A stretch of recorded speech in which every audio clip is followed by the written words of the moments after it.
ناظرین، گزشتہ ایک ساتھ میں قرب قیامت ساتھ نکلنے والی آگ، جو کہ الساعۃ کی آخری بڑی علامات و اشراط میں سے ایک تھی، اس پر کھول کھول کر بات ہو چکی۔ اسی آگ کو جہاں نہ صرف محمد رسول اللہ علیہ السلام نے آج سے 14 صدیہ قبل کھول کھول کر واضح کر دیا تھا، اس کے بارے میں رہنمائی میں کوئی کسر نہیں چھوڑی تھی، تو وہیں اس آگ کو ایک اور مختلف پہلو سے بھی واضح کر دیا تھا۔ اس آگ کو محمد رسول اللہ علیہ السلام نے فرات سے ظاہر ہونے والا غیر معمولی مقدار میں ظہور کے وقت ایسا قیمتی ترین خزانہ قرار دیا کہ جس کے سامنے اس وقت کی باقی تمام کی تمام قیمتی سے قیمتی اشیاء کی چمک دمک قدر و قیمت ماند پڑ جائے گی۔ اور مزید اس بارے میں کیا کہا، روایات کو سامنے رکھتے ہوئے آپ بات کرتے ہیں اس موضوع پر۔ آپ کو اس وقت سکرین پر 7 روایات نظر آ رہی ہیں۔ ان روایات پر بات کرنے سے پہلے ان میں استعمال ہونے والے کچھ الفاظ کو جاننا بہت ضروری ہے، اور ان میں پہلا لفظ ہے جبل، اور جبل عربی میں کہتے ہیں غیر معمولی حجم والی شے کو، یعنی بہت بڑی مقدار میں کسی شے کا ہونا۔ یہ خصوصیت پہاڑ میں پائی جاتی ہے، اس لیے پہاڑ کو عربی میں جبل کہا جاتا ہے۔ اس کے علاوہ پہاڑ چوٹی کی مانند ہوتا ہے، اور عربی میں چوٹی راس کو کہتے ہیں، اسی وجہ سے پہاڑوں کو رواسی بھی کہا جاتا ہے۔ پہاڑ کو راس اور پہاڑوں کو رواسی۔ دوسرا لفظ ہے ذہب، اور ذہب عربی میں کہتے ہیں ایسی شے کو جس کے سامنے باقی تمام کی تمام اشیاء کی قدر و قیمت چمک دمک ماند پڑ جائے، جس کی قدر و قیمت چمک دمک باقی سب پر غالب آ جائے۔ اموال و دولت میں یہ خصوصیت سونے میں پائی جاتی تھی، اس وجہ سے سونے کو بھی ذہب کہا جاتا تھا۔ سونے کو ذہب اسی وجہ سے کہا جاتا ہے کیونکہ اس میں یہ خصوصیت پائی جاتی ہے۔ مثلا سونا اگر کسی جگہ پڑا ہو اور وہیں جانور، بھیڑ بکریوں سمیت مختلف اموال و دولت موجود ہوں، تو سونے کی موجودگی میں سونے کے سامنے باقی سب اشیاء کی قدر و قیمت چمک دمک ماند پڑ جائے گی۔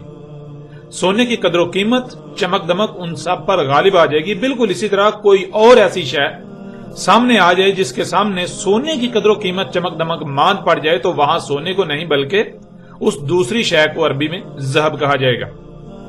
پھر ناظرین آگے آتا ہے تیسرا لفظ کنز، جس کے معنی ہے قیمتی ترین شے۔ اب آتے ہیں روایات کی طرف، اور سب سے پہلی روایت آپ کو سکرین پر نظر آ رہی ہے۔ رسول اللہ صلی اللہ علیہ وآلہ وسلم نے کہا، ان قریب فرات کے پردہ ہٹائے گا بہت بڑی غیر معمولی مقدار میں خزانے سے، یعنی ایسی قیمتی ترین شے کی بہت بڑی غیر معمولی مقدار سے جس کے سامنے اس وقت کی تمام قیمتی سے قیمتی اشیاء کی چمک دمک قدر و قیمت ماند پڑ جائے گی۔ پھر اس طرح اگلی روایت، رسول اللہ صلی اللہ علیہ وآلہ وسلم نے کہا، نہیں قائم ہوگی الساعۃ، یعنی انسانوں کے اپنے ہی ہاتھوں سے کیے ہوئے مفسد اعمال کے رد عمل میں آنے والی انسانوں پر آخری بڑی تباہی، جو کہ عظیم زلزلہ ہوگا، یہاں تک کہ فرات پردہ ہٹا دے گا ایک بہت بڑی غیر معمولی مقدار میں ایسی قیمتی ترین شے سے جس کی موجودگی میں اس کے سامنے باقی تمام کی تمام قیمتی سے قیمتی اشیاء کی قدر و قیمت چمک دمک ماند پڑ جائے گی۔ تو ناظرین غور کریں، کیا آج ایسی شے موجود ہے جو فرات کی سرزمین سے ظہور پذیر ہوئی، جس کے سامنے سونے کی بھی قدر و قیمت چمک دمک ماند پڑ گئی؟ جب غور کریں تو حقیقت آپ کے سامنے ہے، اور آج نہیں بلکہ کب کا اس شے کا ظہور ہو چکا، اور آج اسے خام تیل سیال سونا یعنی مایا حالت میں سونا یا بلیک گولڈ یعنی کالا سونا کا نام دیا جاتا ہے۔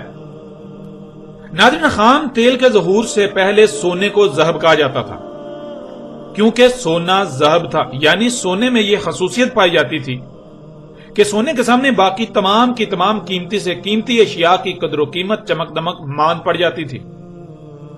لیکن آج وہ مقام سونے کو نہیں بلکہ خام تیل کو حاصل ہو چکا ہے۔ اور خام تیل کو کیوں یہ مقام حاصل ہوا؟ اس کی وجہ یہ ہے کہ سونے سے آپ کچھ بھی خرید تو سکتے ہیں، لیکن سونے سے کچھ بھی بنا نہیں سکتے۔ اس کے برعکس آج جنہیں آپ سہولتوں، آسائشوں اور آسانیوں کا نام دیتے ہیں، ایجادات کا نام دیتے ہیں، جنہیں آپ اپنے لیے مسیحا سمجھتے ہیں، ان سب کی تخلیق صرف اور صرف خام تیل سے ہی ممکن ہو سکی۔ اس وقت اسی خام تیل سے دنیا جنت کا منظر پیش کر رہی ہے۔ جسے آپ صنعتی انقلاب کا نام دیتے ہیں، وہ اسی خام تیل کی دریافت سے ہی ممکن ہوا۔ آج کون سی شے ایسی ہے جو خام تیل سے نہ بنائی جا رہی ہو، یا پھر اس میں خام تیل کا بنیادی کردار نہ ہو؟ ناظرین، یہ وہ وجہ ہے کہ آج آپ چاہ کر بھی سونے کو ذہب نہیں کہہ سکتے، بلکہ آج ذہب خام تیل ہے۔ بالکل ایسے ہی جیسے صدارت، وزارت عظمیٰ سمیت کوئی بھی عہدہ یا مقام ہوتا ہے، آج کسی کے پاس تو کل کو کوئی دوسرا وہ مقام پا سکتا ہے۔ کوئی تب تک صدر کہلائے گا جب تک کہ کسی دوسرے کو وہ مقام حاصل نہیں ہو جاتا۔ بالکل ایسے ہی آج سونا ذہب نہیں ہے، بلکہ آج وہ مقام خام تیل کو حاصل ہو چکا۔ یوں آج اب جب غور کریں تو آپ کو بالکل واضح ہو جاتا ہے کہ آج خام تیل وہ شے ہے جس کے سامنے تمام کی تمام قیمتی سے قیمتی اشیاء، ان میں سونا بھی آ جاتا ہے، سونے کی بھی قدر و قیمت چمک دمک ماند پڑ جاتی ہے۔ خام تیل کی قدر و قیمت، مانگ، چمک دمک باقی سب پر غالب ہے۔ یوں آج ذہب سونا نہیں بلکہ خام تیل کہلائے گا۔ آج ذہب سونا نہیں بلکہ خام تیل ہے۔ رسول اللہ علیہ السلام نے یہ نہیں کہا تھا کہ فرات سے سونے کا پہاڑ نکلے گا۔ رسول اللہ علیہ السلام نے کہا تھا کہ ذہب کا جبل نکلے گا۔ ذہب یعنی ایسی قیمتی ترین شے جس کے سامنے باقی تمام کی تمام قیمتی سے قیمتی اشیاء کی چمک دمک قدر و قیمت ماند پڑ جائے، جس کی چمک دمک قدر و قیمت باقی سب پر غالب آ جائے، اس شے کا بہت ہی بڑی تعداد میں، بڑی مقدار میں، غیر معمولی مقدار میں ظہور ہونا تھا۔ مزید محمد رسول اللہ علیہ السلام نے اس کی پہچان اور اس کے بارے میں کیا بیان کیا، یہ واضح کرنے کے لیے بڑھتے ہیں اگلی روایات کی طرف۔ رسول اللہ صلی اللہ علیہ وآلہ وسلم نے کہا، نہیں قائم ہوگی الساعۃ، انسانوں کے اپنے ہی ہاتھوں سے کیے ہوئے مفسد اعمال کے رد عمل میں آنے والی انسانوں پر آخری بڑی عظیم تباہی، عظیم زلزلہ، یہاں تک کہ فرات پردہ ہٹائے گا ایک بہت بڑی غیر معمولی مقدار میں ایسی قیمتی ترین شے سے جس کی موجودگی میں اس کے سامنے باقی تمام کی تمام قیمتی سے قیمتی اشیاء کی قدر و قیمت چمک دمک ماند پڑ جائے گی۔ لوگ لڑیں گے اس پر، پس ان کے 10 سے 9 قتل ہوں گے۔ رسول اللہ صلی اللہ علیہ وآلہ وسلم نے کہا، نہیں قائم ہوگی الساعۃ، یعنی انسانوں کے اپنے ہی ہاتھوں سے کیے ہوئے مفسد اعمال کے رد عمل میں آنے والی انسانوں پر آخری بڑی تباہی، عظیم زلزلہ، یہاں تک کہ فرات پردہ ہٹائے گا ایک بہت بڑی غیر معمولی مقدار میں ایسی قیمتی ترین شے سے جس کی موجودگی میں اس کے سامنے باقی تمام کی تمام قیمتی سے قیمتی اشیاء کی قدر و قیمت چمک دمک ماند پڑ جائے گی۔ لوگ لڑیں گے اس پر، پس ان کے ہر 100 میں سے 99 قتل ہوں گے۔ پس ان میں سے ہر شخص یہی کہے گا کہ ہو سکتا ہے میں ہی وہ ہوں جو بچ جاؤں۔ رسول اللہ صلی اللہ علیہ وآلہ وسلم نے کہا، نہیں قائم ہوگی الساعۃ، یعنی انسانوں کے اپنے ہی ہاتھوں سے کیے ہوئے مفسد اعمال کے رد عمل میں آنے والی انسانوں پر آخری بڑی تباہی، عظیم زلزلہ، یہاں تک کہ فرات پردہ ہٹا دے گا ایک بہت بڑی غیر معمولی مقدار میں ایسی قیمتی ترین شے سے جس کی موجودگی میں اس کے سامنے باقی تمام کی تمام قیمتی سے قیمتی اشیاء کی قدر و قیمت چمک دمک ماند پڑ جائے گی۔ پس جب لوگ اس کے بارے میں سنیں گے تو لوگ اس کی طرف چل پڑیں گے، یعنی اس کو حاصل کرنے کے لیے اس کی طرف اپنا رخ کر لیں گے۔ پس کہیں گے جو اس کے پاس ہوں گے، اللہ کی قسم اگر ہم نے چھوڑ دیا تو اس سے سارے کا سارا لے جائیں گے۔ پس لوگ اس پر لڑیں گے حتیٰ کہ تمام کے تمام سے 99% قتل ہوں گے۔ ناظرین، آپ نے روایات کو دیکھا، ان میں رسول اللہ علیہ السلام نے کیا کہا۔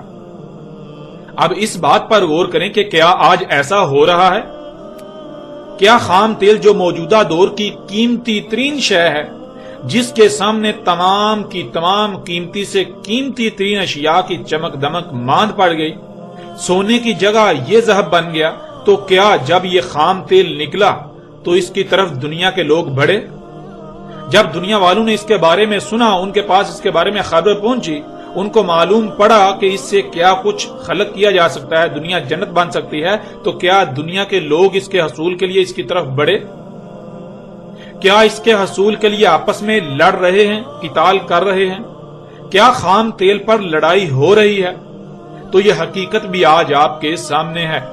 آج پوری دنیا میں ہونے والی جنگوں کا محور یہی خام تیل ہے۔ اسی کے حصول کے لیے لیبیا، یمن، عراق و شام کھنڈرات میں بدل رہے ہیں، اقوام عالم ایک دوسرے سے لڑ رہی ہیں۔ اسی کے حصول کے لیے ہونے والی جنگوں میں بڑے پیمانے پر پوری دنیا میں لوگ قتل ہو رہے ہیں، لوگ مارے جا رہے ہیں۔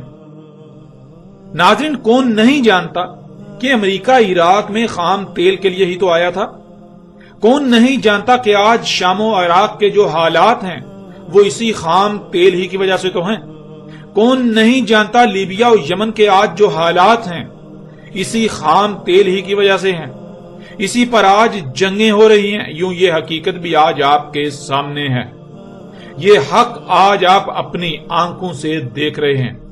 پوری دنیا جانتی ہے کہ آج پوری دنیا میں ہونے والی جنگوں کا محور خام تیل ہے۔ خام تیل کے حصول کے لیے پوری دنیا مختلف گروہوں میں تقسیم ہے اور آپس میں لڑ رہی ہے، جنگ و جدل کر رہی ہے۔ پھر مزید دیکھیں محمد رسول اللہ علیہ السلام نے اس بارے میں کیا رہنمائی کی، اس بارے میں آج سے 14 صدیاں قبل کیا کہا تھا۔ رسول اللہ صلی اللہ علیہ وآلہ وسلم نے کہا، ان قریب فرات کے پردہ ہٹائے گا ایسی قیمتی ترین شے کے خزانے سے کہ جس کے سامنے اس وقت کی تمام قیمتی سے قیمتی ترین اشیاء کی چمک دمک قدر و قیمت ماند پڑ جائے گی، اس کی چمک سب پر غالب آ جائے گی۔ بس اس وقت جو بھی موجود ہو اس میں سے کچھ بھی نہ لے، یعنی خواہ کچھ بھی ہو جائے، اس وقت جو بھی موجود ہو اس میں سے کچھ حاصل نہ کرے، اس میں سے کچھ نہ لے۔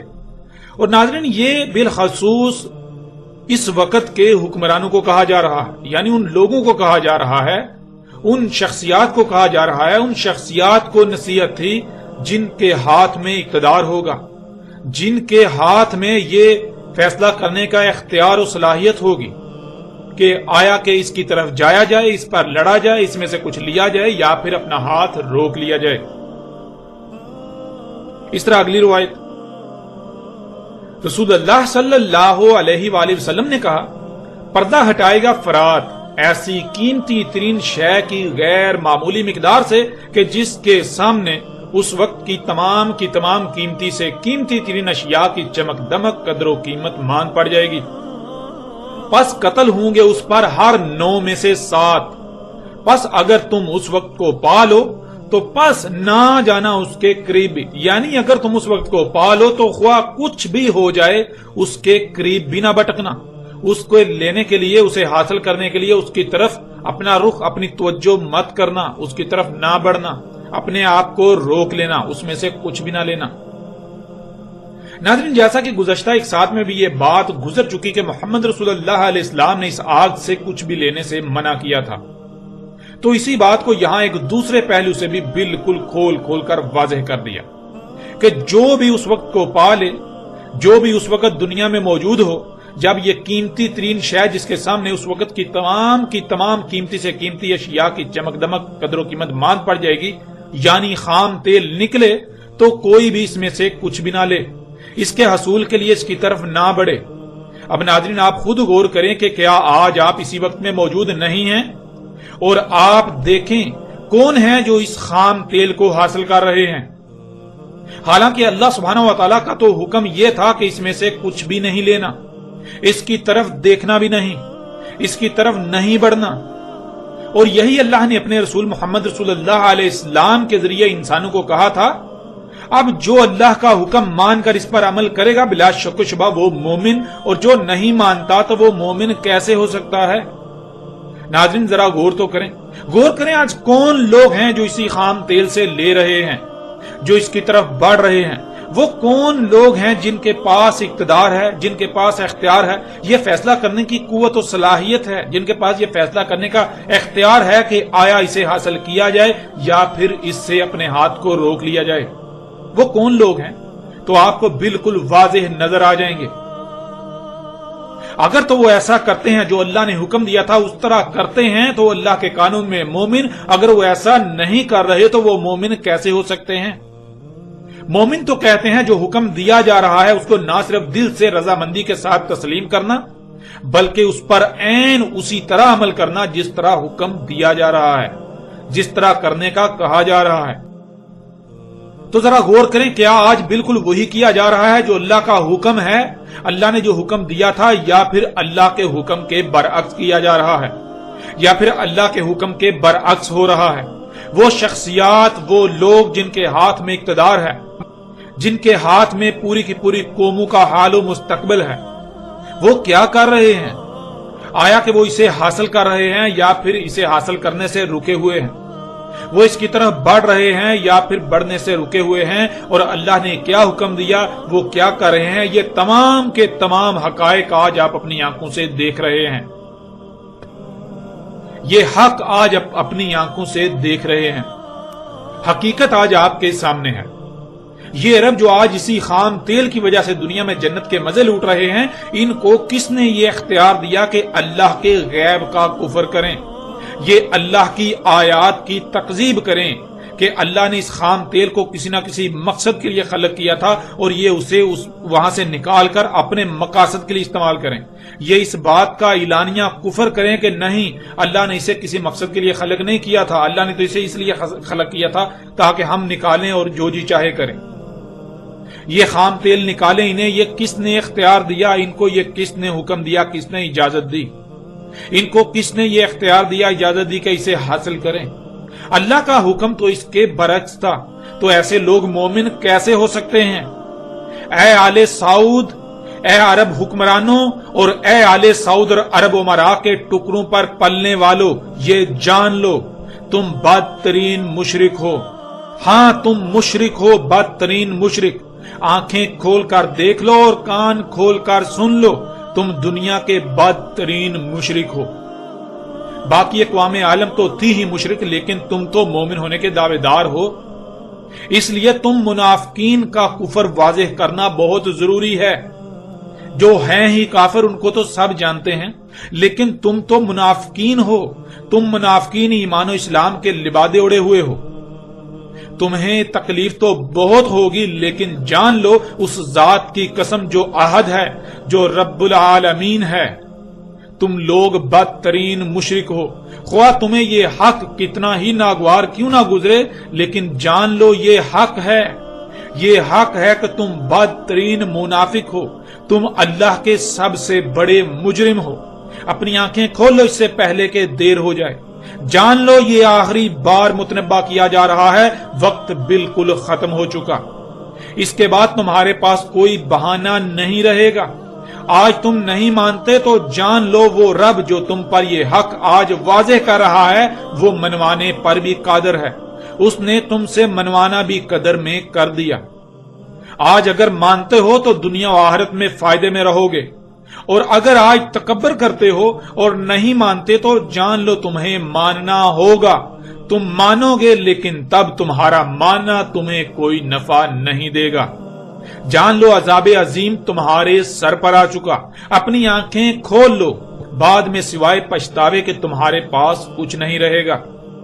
اے دنیا کے لوگوں، خواہ کسی بھی خطے سے ہو، کسی بھی رنگ، نسل، مذہب، فرقے یا گروہ وغیرہ سے تعلق رکھتے ہو، اپنے گریبان میں جھانکو اور سوال کرو خود سے کہ کیا تم اس ذات کی غلامی کر رہے ہو جس نے تمہیں وجود دیا؟